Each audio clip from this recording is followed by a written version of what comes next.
тишина, записваме. Готов съм. Стефане, какво трябва да съдържа една великденска вечеря? Не съм точно сигурен, но със сигурност трябва да има яйца. Има супа спанак, супа с каприла. Зелена салата, яйца и агнешко ще кажеш, добре. Да. Зелена салата ми каза колегата също така и най-вероятно трябва да има агънце. И много се повтаря, кажи такова с яйца има. Ами, така съм чувал, че хората обичат. Ау, кознак трябва. Агънце, аз няма как да знам, понеже не съм ял агнешко от 26 години насам. Лапът сорис на фурна. Да, това без лапът на масата не сядем. А на Великден се хапва агнешка плешка, но трябва да бъде подбрана много внимателно. Нещо морско не слагат ли по великден? Омари. Омари. Трябва да бъде предна лява плешка на агнето, защото е най-близко до сърцето. 50 грама за разтривка ракия.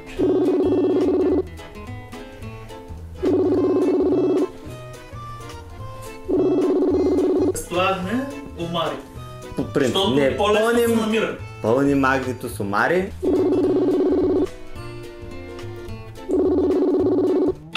Агнето никога не ляга на лявата страна. Затова се води, че тя е най-крехка. И дали моята теза ще се докаже, че сготвеното както трябва агнешко си е хубаво, не е онова, дето си мислите, че мирише, че такова. Така че да, това е. Хубаво. Агнешко с едни картофки ще направим и една хубава зелена салата. И се сяда лекичко, докато се изпече агнето. Разбирате ли му? На вечеря, която вие може да представите вкъщи, ако искате, разбира се, ако не искате, може Да ни я представите. Прикалил съм с лютото в пастата и малко ми се разказва играта в момента. Добър вечер, добър ден, когато ни гледате няма значение, не сме се виждали скоро, мараба. Взели сме тук за този Великден едно агнешко краче. Ако харесвате агнешко месо, бих ви препоръчал да си вземете агнешка плешка. Тя има повече мазнина по нея и ще има повече агнешки вкус. Но, ако искате да е по-чисто месото, тогава си вземете краченце и сега ще ви покажем как ще го сготвиме, ама да е идеално.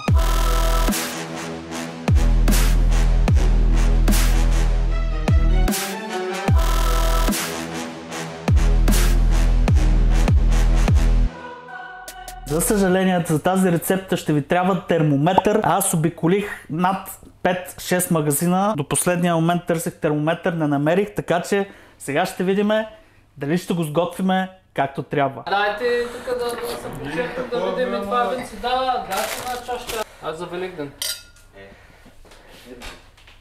Така. И Регат. се гледа, нали? Както каза Митко по-рано, нали, докато се пече агненцето, Лекичко. лекичко с цурка. Ай.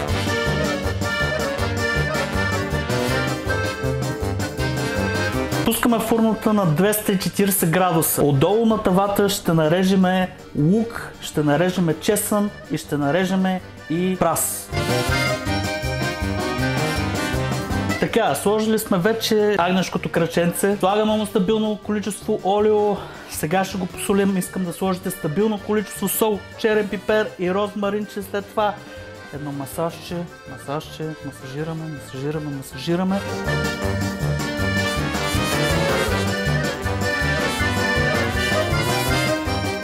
Слагаме малко олиоце тук на зеленчуците, за да може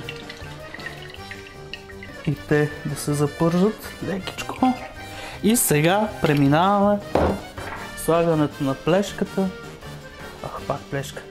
Слагането на краченцето. Опа!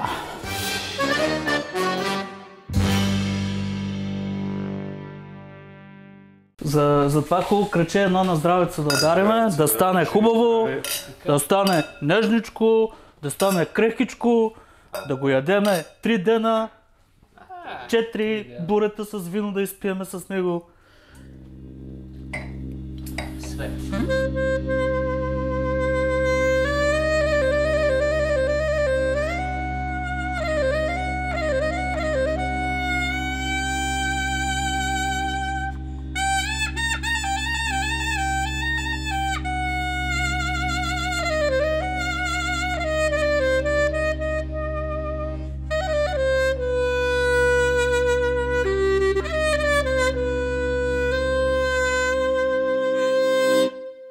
20 минути са минали, проверяваме го след 20 минути и намаляваме температурата на 200 градуса. Ако имате печка с вентилатор, го намаляваме на 180. И след 45 минути, таймер, 45 минути, нашата специална подправка за нашите картофи ще е тръфъл олиоце, което ще го направи да вкуса да е малко по-така. Сега какво ще направим? Започваме с нарязването на картофите. Стефане, искаш ли да се приближиш майна? Приближавам. Приближавай се.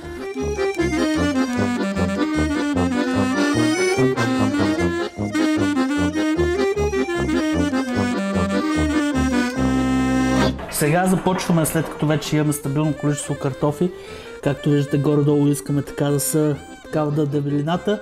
Ако се опитате да ги нарежете така да са горе-долу еднакви, ще е перфектно. Така ще се сготвят едновременно. И дай сега да видим, Стефане, как ще ги нареждаме, човече.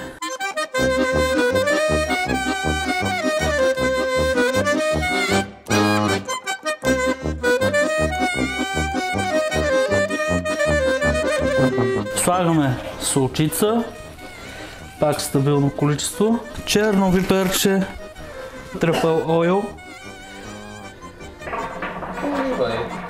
кашкавалче И го мятаме при агънцето. и при агънцето, бат. Добре, готови сме, нарязахме си салатката, за зелена салатка напълно нормално, всеки може да се направи вкъщи. Минаха 45 минути. Да видим агнешкото.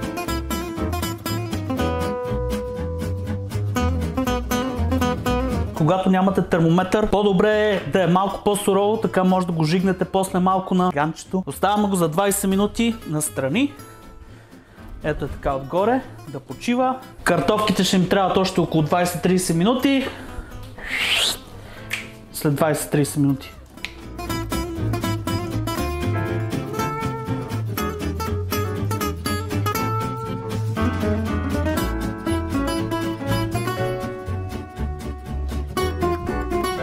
Сега слагаме краченцето, го слагаме, ето е тук, така или иначе ще трябва да го режеме. А какво ще направим сега с тази част? Минаваме към котлоните, ще ви покажа. Слагаме телешко бульонче, вие може да имате на купчета, няма проблеми. Пускаме през това време котлона, винце и малко водичка.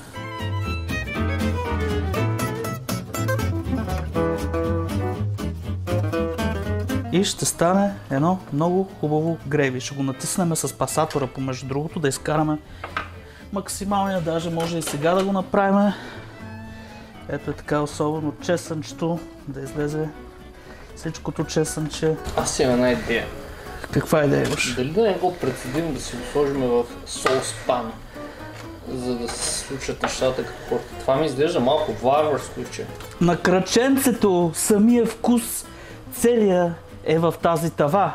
Така че искаш да го обереш абсолютно всичко, което е имало по тавата. Затова деглазирането, както го каза. Премиум овца вкус. Премиум овца вкус. Не само овца, ще имам... Да, основно овца. Чесънче ще има. Лухче, прас. Лухче, прас, да. Розмарин. И винце. Браво.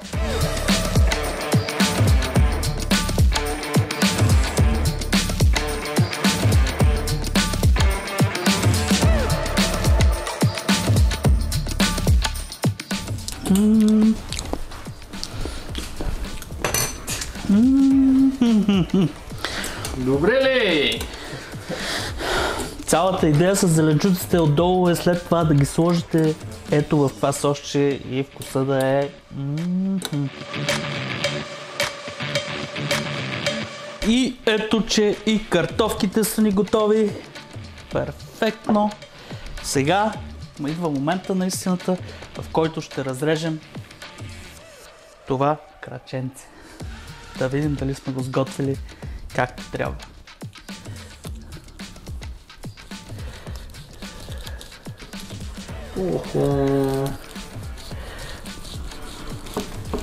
То идеално беше.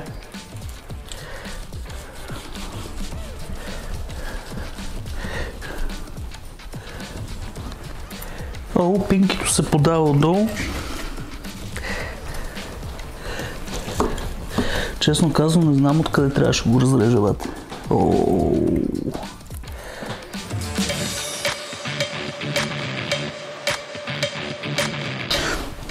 Аз мисля, че без термометър не може да се справим по-добре. Сега, моят въпрос е, след като имаме така доста пинг по средата, това означава ли, че това трябва да бъде цъкнато леко на тиганчето или? Не. Окей. Краченцето, агнешкото краченце е даже желателно да се яде, както се казва, medium rare.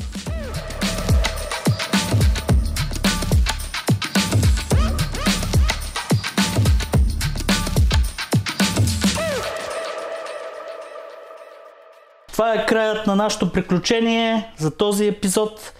3 часа и нещо общо взето ни отне това цялото приготвяне с една салата, целият буд, картофите. Това предполагам, че е едно ядене за 5-6 човека. Какво ще кажеш ти? 5-6 човека има ли? Спокойно 5-6 човека. Нормални хора, не като нас. Да, не като нас. 5-6 нали? човека, спокойно. 5-6 човека за 3 часа. Мисля, че се справихме перфектно. Ела сега да пробваме, Стефане. Какво сме направили? Чета, вие искате ли да пробвате ли? Не е готово, ама... Чакай, може би едно нощче. След 20-30 минути освен,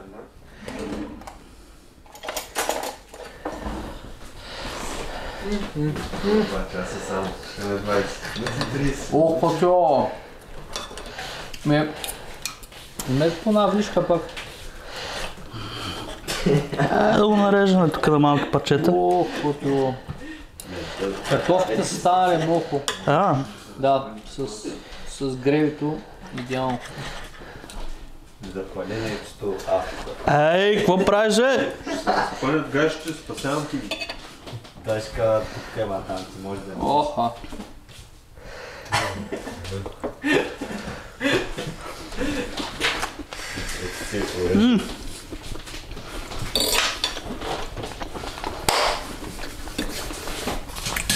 Да видим сега гощото дали ще прояде. Ти не тягнеш, кое? Още води го хапнах. Аз съм го тук, бе, какво правиш? Това е със соче. С соса? Не, бе!